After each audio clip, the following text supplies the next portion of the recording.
ইসরায়েলের মন্ত্রিসভা গাজা ভূখণ্ড দখলের অনুমোদন দেওয়ার পর সুর বদল করলেন প্রধানমন্ত্রী বেঞ্জামিন নেতানিয়াহু।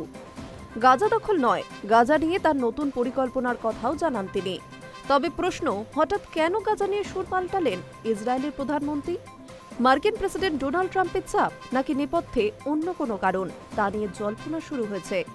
গাজা ভূখণ্ড পুরোপুরি দখলের দিকে যে তারা এগোচ্ছেন তার ইঙ্গিত বেশ কয়েকদিন ধরেই দিচ্ছিলেন নেতানিয়াহু। 10 ঘণ্টা টানা বৈঠকে তার প্রস্তাবেই অনুমোদন দেয় ইসরায়েলের নিরাপত্তা এবং রাজনীতি বিষয়ক মন্ত্রিসভা। সামরিক অভিযান শুরু করার কথা বলা হয়।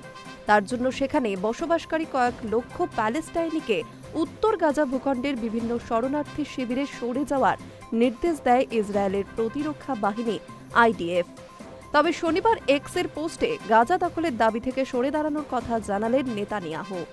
এক্স পোস্টে ইসরায়েলের প্রধানমন্ত্রীর ঘোষণা, আমরা গাজা দখল করব না, তার পরিবর্তে নতুন কি পরিকল্পনা করেছেন তার আভাসও দেন নেতানিয়াহু। তিনি জানান, গাজাকে প্যালেস্টাইনপন্থী সশস্ত্র সংগঠন হামাসের হাত থেকে মুক্ত করাই লক্ষ্য। নেতানিয়াহু চান গাজায় বেসামরিক শান্তিপূর্ণ প্রশাসন প্রতিষ্ঠা করতে। সেই প্রশাসন হবে প্যালেস্টাইন কর্তৃপক্ষ এবং হামাস মুক্ত। কেন তিনি এই পরিকল্পনা করেছেন তার ব্যাখ্যাও দিয়েছেন নেতানিয়াহু। তার দাবি, এই ব্যবস্থা পণবন্দীদের মুক্ত করতে সাহায্য করবে। ভবিষ্যতে গাজা যাতে আর ইসরায়েলের কাছে হুমকির কারণ হয়ে না দাঁড়ায় তা নিশ্চিত হবে। নেতানিয়াহুর গাজা দখলের ইচ্ছা অনেক দিনের। অতীতে বারংবার প্রকাশ্যেই তিনি তার ইচ্ছার কথা জানিয়েছেন। বৃহস্পতিবার ইসরায়েলের মন্ত্রিসভা সেই প্রস্তাবে অনুমোদনও দেয়। নেতানিয়াহু জানান, ইসরায়েল গাজার পুরো ভূখণ্ডের নিয়ন্ত্রণ নেওয়ার পরিকল্পনা করছে।